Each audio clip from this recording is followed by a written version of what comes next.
Yeah. Sorry, guys.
Hello, everybody. Good afternoon. How are we? Great. Good. Good to see you all.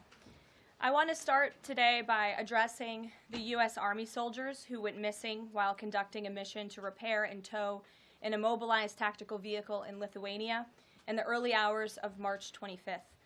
Tragically, 3 soldiers were found deceased in Lithuania yesterday, and it pains me to confirm that today the 4th soldier was also found deceased. The President, the Secretary of Defense, and the entire White House are praying for the victims' friends and family during this unimaginable time. This is another stark reminder of the selfless sacrifice of our brave military men and women who risk their lives around the world every day to keep us safe. God bless them. On another note, at our southern border, there is more massive news. Southwest border crossings in March fell to the lowest level in American history, down 94% from March of last year under President Biden, when 137,000 illegal aliens poured across our wide-open southern border. Thanks to President Trump's leadership, Border Patrol agents are now back to doing the jobs they signed up for, securing the border, rather than serving as travel agents for illegal aliens. The Los Angeles Times captured the Trump effect on the border with a recent article. Their headline read, "California-Mexico border, once overwhelmed, is now nearly empty." With so few migrants coming into the U.S., they wrote, "Shelters that once served migrants have completely closed." Deportations of illegal aliens who threaten the safety of the American people are also continuing at a rapid pace. Over the weekend, the United States military transferred a group of 17 violent criminals from the Tren de Aragua and MS-13 terrorist organizations to El Salvador.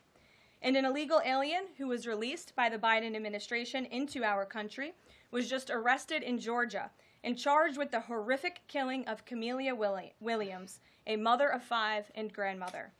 The suspect has now been indicted on charges of malice murder, felony murder, aggravated assault, rape, aggravated sexual battery, and necrophilia, which, for those who don't know, necrophilia is a sexual obsession with a corpse.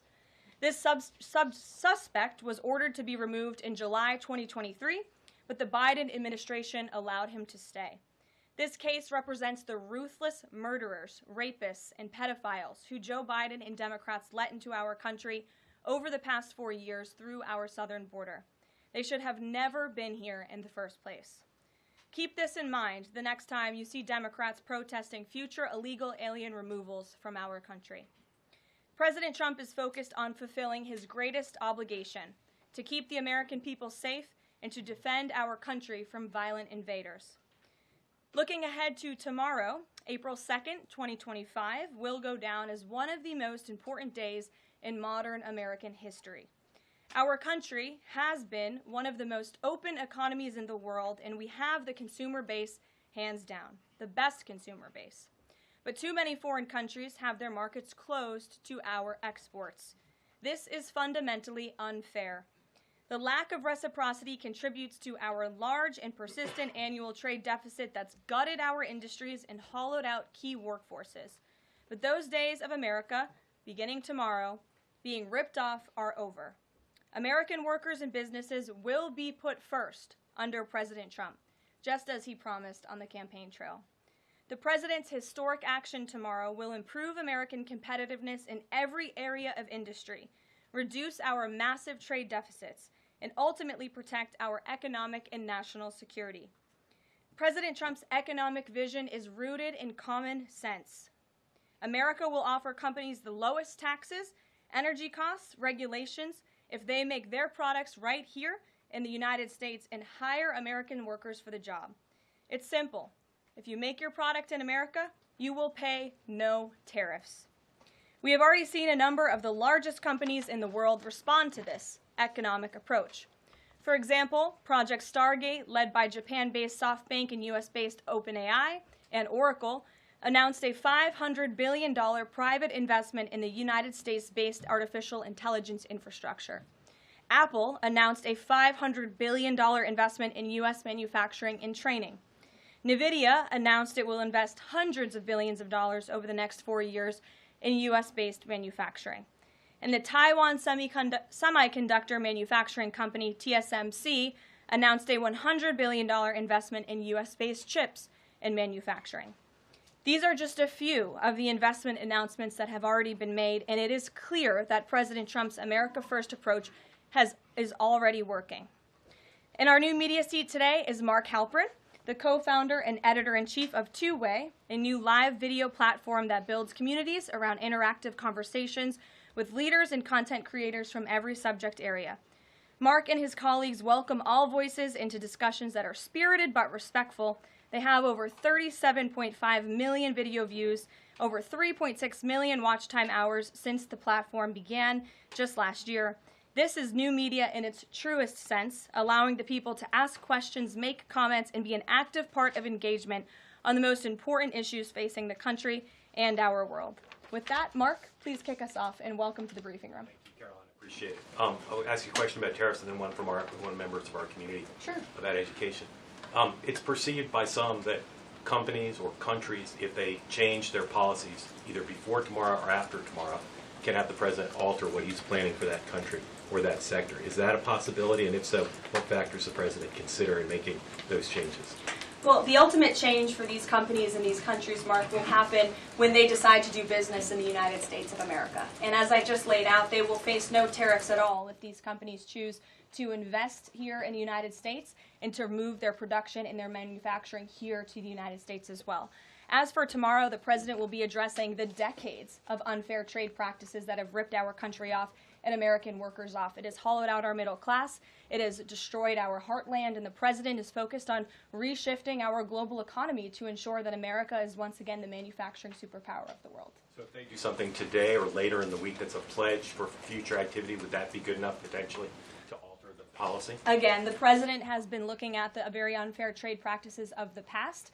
Certainly, the president is always up to take a phone call, always up for a good negotiation, but he is very much focused on fixing the wrongs of the past and ensuring that American workers have a fair shake. So if someone calls after tomorrow and says, hey, I'm ready to make a change, he'd be open to that? The president is always open to taking calls. Okay. A question from one of our community members. Katie Reeves is a school teacher in Wisconsin. She's taught K-8 in public, independent, private, and private schools.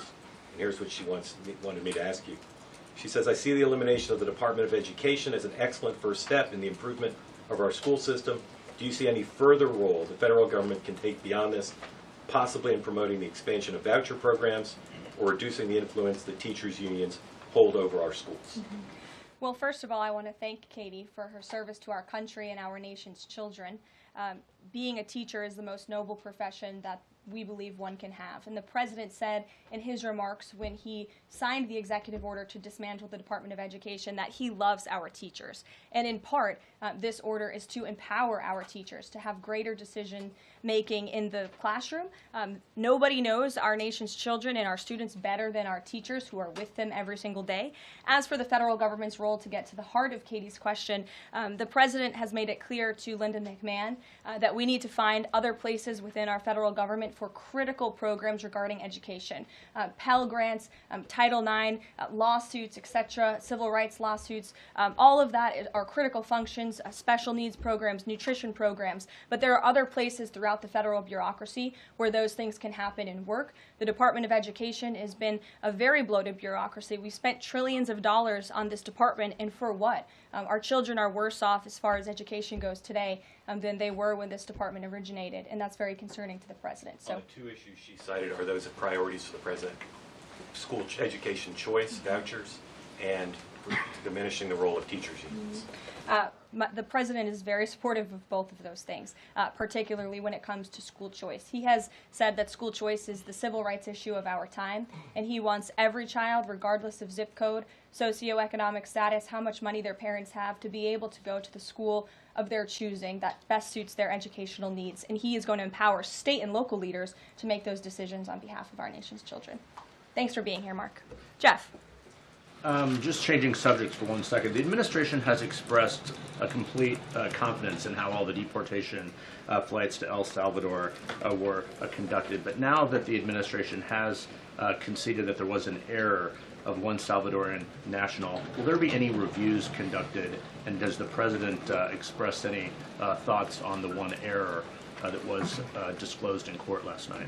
Well, first of all, the error that you are referring to was a clerical error. It was an administrative error. The administration maintains the position that this individual who was deported to El Salvador and will not be returning to our country was a member of the brutal and vicious MS-13 gang. That is fact number one. Fact number two, we also have credible intelligence proving that this individual was involved in human trafficking.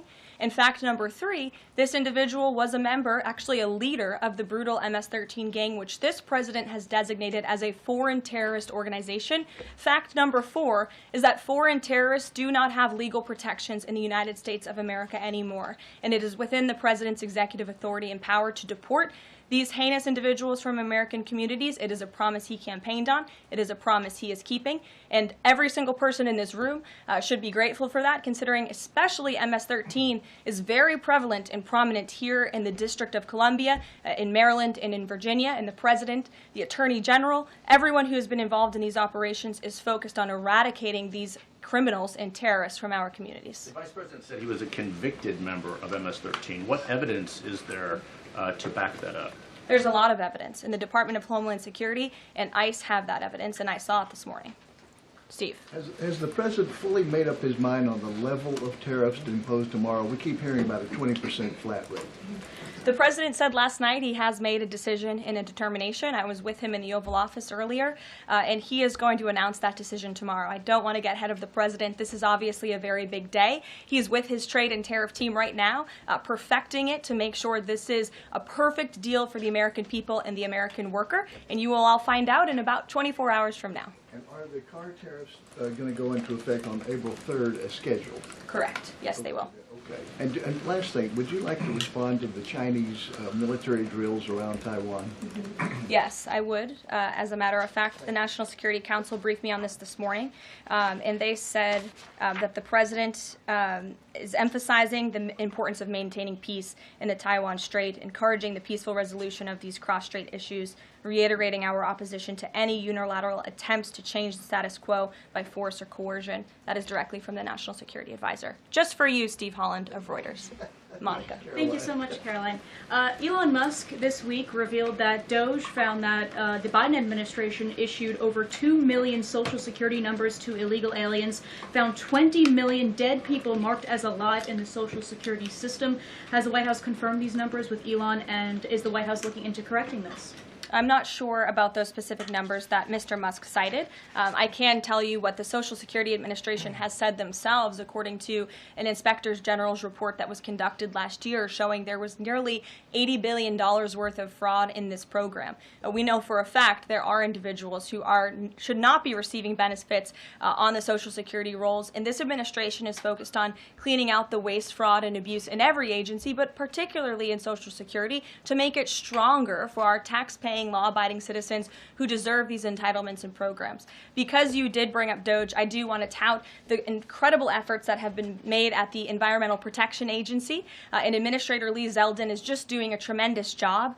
Just yesterday and today it will be going into effect. He announced that taxpayers will be saved $8 million in annual lease costs by moving staff out of the 323,000 square feet of space that the EPA currently occupies, which is completely unnecessary. Yesterday, Administrator Zeldin also announced he will be shutting down a museum that the Biden administration built to tell a selective story about the EPA's history and climate change. It was a real pat on the back to President Biden. And guess how much American taxpayers paid for it?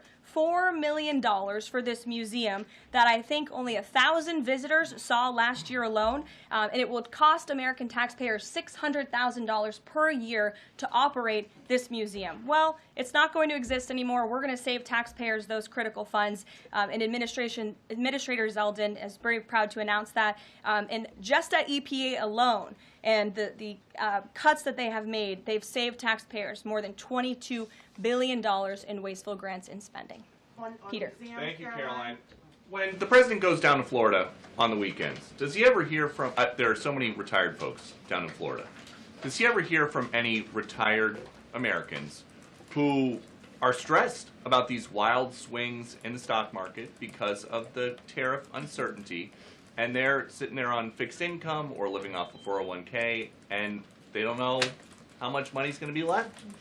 Well, certainly they are legitimate concerns, and the president takes those concerns very seriously, and he's addressing them every single day. And tomorrow's announcement is to protect future generations of the senior citizens you mentioned. It's for their kids and their grandkids to ensure that there are jobs here in the United States of America for their children to live the American dream, just like they presumably did. And as for their worries about their 401ks, their Social Security, I just addressed Social Security. This president is always going to protect it for our tax-paying senior citizens. As for their 401ks, look at what President Trump did for you in his first term. He is working on implementing that economic formula every single day by lowering inflation, lowering energy prices, massive deregulatory efforts, while simultaneously effectively implementing tariffs, and they'll hear more about that announcement tomorrow. And you said that the president right now is with the trade and tariff team. They are very confident that this is all going to work. But what if Yes. they're wrong? They're not going to be wrong. It is going to work. And the president has a brilliant team of advisors who have been studying these issues for decades, and we are focused on restoring the golden age of America and making America a manufacturing superpower. And again, Peter, I would point you to the investments that have already trickled into this country, and the president hasn't even made his tariff announcement yet tomorrow. There have been billions of dollars in private investments from around the world pouring into American communities. What does that look like for those watching at home, for the people you mentioned worried about their own economic circumstances? It means more jobs in your communities, which means more money, more investments, more money in your pocket. That's what the president is committed to. And I would be remiss if I didn't mention the president's commitment to tax cuts, which we are counting on Congress to do, especially on Social Security. And one more. Sure. Are the special elections today a referendum on the president? I think first of all, as you know, I'm a government employee now, so I'm not very much allowed to comment on elections that are taking place. That's something to get used to, having just been on the campaign trail for quite some time. But the president is the leader of the America First movement and the MAGA movement. And that was made very clear on November the 5th when he received nearly 80 million votes. I could also say that it is the constitutional right of every law-abiding American in these places where these elections are being held to vote, and every American should exercise their constitutional rights. Sure. Thanks, Caroline. A few questions about this deportation case. First, I wanted to clarify something that you said to Jeff a few minutes ago. You said you'd seen evidence that this man was a convicted gang member. In what court was he convicted and for what? The This individual was an MS-13 ringleader. This individual was also engaged in human trafficking. And I'm glad you brought up this point again, because I would like to point out that if you just saw the headline from the insane, failing Atlantic magazine this morning, you would think this individual was Father of the Year, living in Maryland, living a peaceful life, when that couldn't be further from the truth. They didn't even mention in the title of that article, or even in the first paragraph, that this individual is an illegal criminal who broke our nation's immigration laws. He is a leader in the brutal MS-13 gang, and he is involved in human trafficking, and now MS-13 is a designated foreign terrorist organization. Foreign terrorists have no legal protections in the United States of America, and this administration is going to continue to deport foreign terrorists and illegal criminals from our nation's interior. But a judge ordered that he should remain in this country. So are you saying that it is okay to ignore a judge's ruling if you don't like it? Who does that judge work for? He's an immigration It was an judge. immigration judge who works for the Department of Justice at the direction of the Attorney General of the United States, whose name is Pam Bondi, who has committed to eradicating MS-13 from our nation's interior. And let me tell you why we've made this commitment. MS-13, may I remind each and every one of you, is a brutal and vicious gang. They raped and strangled a 20-year-old autistic woman to death in Maryland. They hacked 4 people to death with machetes in a park on Long Island. They have kidnapped, sexually tortured, and shot a teenage girl in Texas after she insulted them, allegedly. Killed and mutilated a 17-year-old girl in Virginia, stabbing him 16 times and cutting off his hands. They beheaded and cut out the heart of a man in Washington, D.C., They raped and murdered a 13-year-old girl in California. They sex trafficked a slew of young girls, including one who was just 12 years old. Raped an 11-year-old girl in Brooklyn while her brother was in the room. Sex trafficked a 13-year-old in Maryland and Virginia, miles away from this White House, even beating her 26 times on her backside with a baseball bat. Pressured homeless New Yorkers to undergo unnecessary surgeries such as spinal fusion in order to bolster their fraudulent lawsuits. These are vicious criminals. This is a vicious gang. And I wish that the media would spend just a second of the same time you have spent trying to litigate each and every individual of this gang who has been deported from our country as the innocent Americans whose lives have been lost at the hands of these brutal criminals. We maintain our position, and very strongly so. Jennifer. One more on the tariffs. Can you say what the latest thinking is on the start date? I know you were just in the Oval.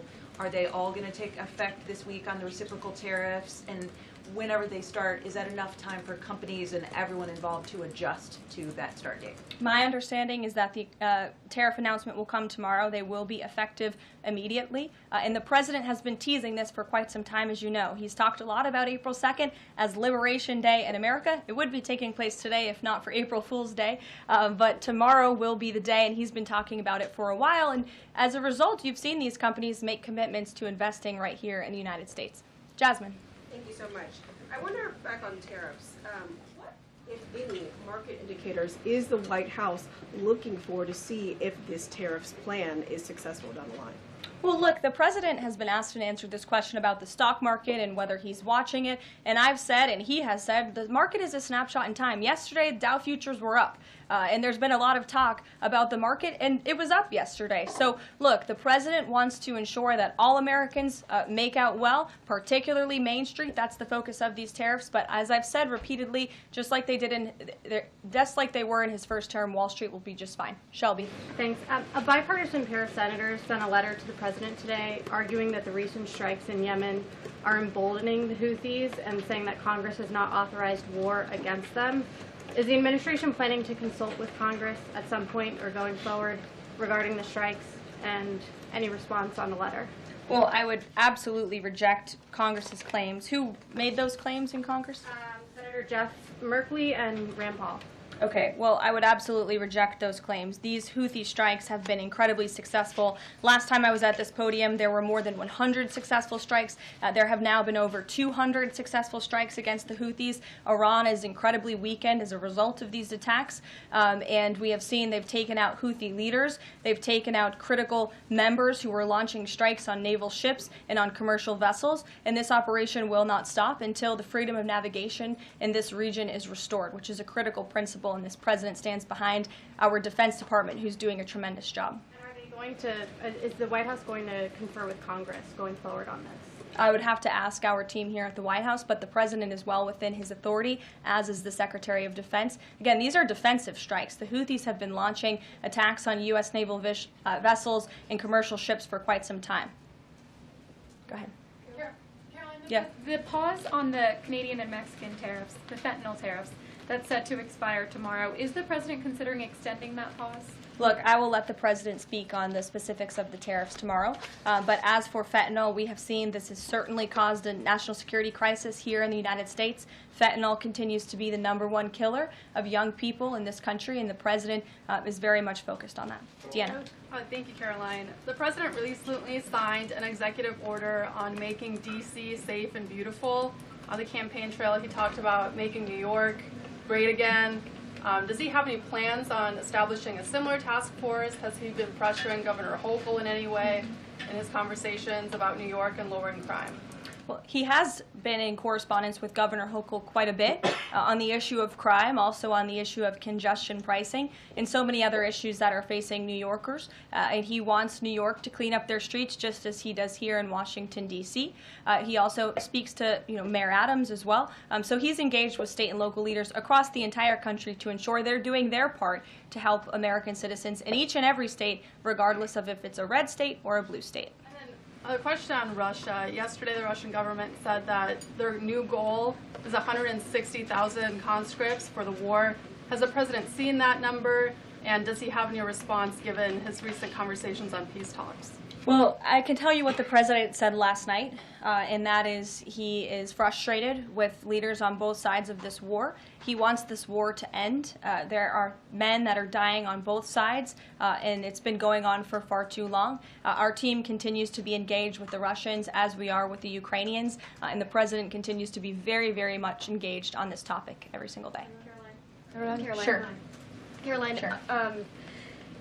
The president said over the weekend that he couldn't care less if prices went up on foreign cars because people buy more American cars. There's been consensus from a lot of economists that these tariffs could raise prices on other goods as well. Is the president comfortable with Americans on Main Street paying more because of these tariffs? The president is doing everything he can, and this entire administration is doing everything we can to bring down the cost of living in this country. An inflation mess that was fueled by the previous administration's reckless spending, overburdensome regulations that this administration is focused on slashing every single day. I just read you a statistic just from the Environmental Protective Agency alone. We're saving taxpayers money that's ultimately going to drive down inflation, and we're unleashing the might of our energy industry, which will bring down prices as well.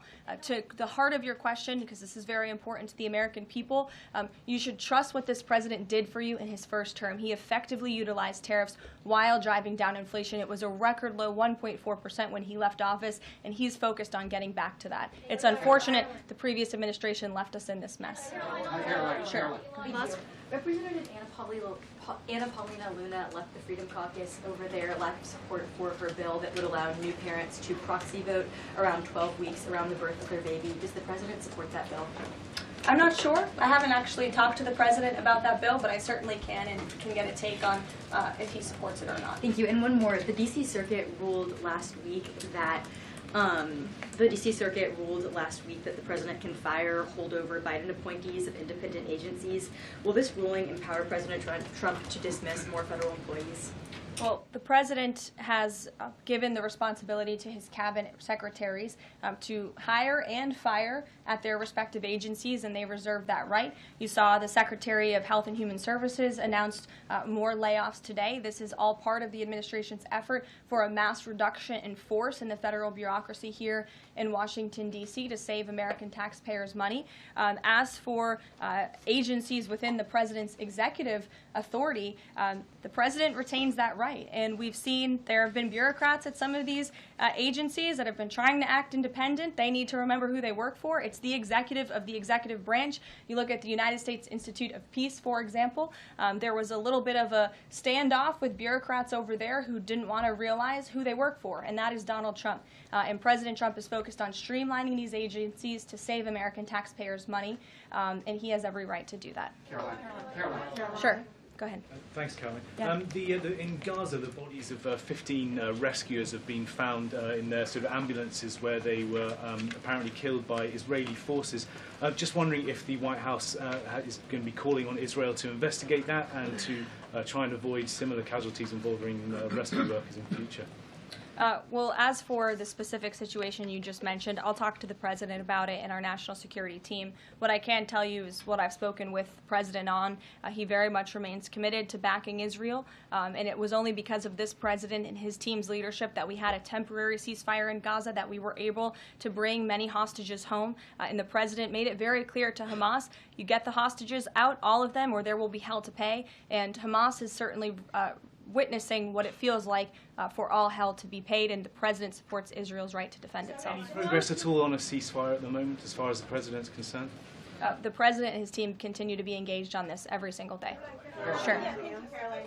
Go ahead, So I'm just wondering, related to that, if you have an approximate date for the President's first foreign trip. I think there was a little confusion yesterday about what month he was talking about. And then will he need a ceasefire to be in place or closer, either in Gaza or in Ukraine, before that trip takes place? Mm-hmm. The President will be heading to Saudi Arabia in May. As for specific dates and details, we will be reading those out to you as soon as we possibly can. I know our teams are working on the details of that trip. And then again, as for a ceasefire, the President's made it clear that's what he wants to see in Russia and Ukraine, and his team continues to be engaged on it every day. Kelly. Signal, you said case closed yesterday. Do you, as that case was closed, do you have anything that you can share about what was learned, how this can be avoided in the future, any sort of findings from that investigation? The case is closed, and the President continues to have confidence in his national security advisor. Yes, Kelly. Kelly. Thanks, Caroline. So Sorry, the President Ed. has said... Ed, I'll come to you after. The President I'm said... glad you're so eager to ask a question. It's Liberation Day. Yes, it is. Caroline, the President has said foreign countries and companies will eat the cost of tariffs. In his speech on Inauguration Day, he said, quote, instead of taxing our citizens to enrich other countries, we will tariff and tax foreign countries to enrich our citizens. Right. So then why did he have to tell the domestic automakers not to raise prices? Well, that was a private conversation that was had. I'm not sure if that comment was made or was not made. But as for what the President said in his Inauguration Day speech, he's absolutely correct. A tariff will be a tax on these foreign nations, these foreign companies, and if they want to be absolved of that tariff, then they can come here to the United States of America to do business, bring their jobs here. Yes. Edward, go ahead. Thank you. So Canadians have been negotiating with the Commerce Secretary over the trade, the tariffs. How many companies are mutually talking with the U.S.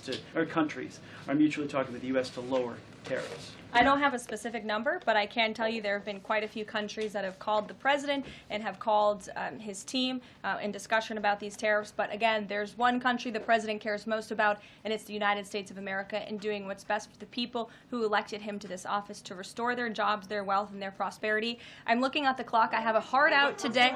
I have a hard out today because I'm actually heading over to the State Department with the First Lady of the United States. She will be delivering remarks at 1 o'clock this afternoon at the 19th International Women of Courage Award ceremony with our great Secretary of State Marco Rubio. That starts at 1. This is the 5th year Mrs. Trump is participating and standing with brave women leaders who embody American values abroad. And the First Lady in her remarks today will highlight the profound connection between the love and courage that will be shown by this year's honorees. I encourage everybody to tune in at 1 o'clock, and then we'll see you all tomorrow for Liberation Day. Thanks, guys. Thanks, Caroline.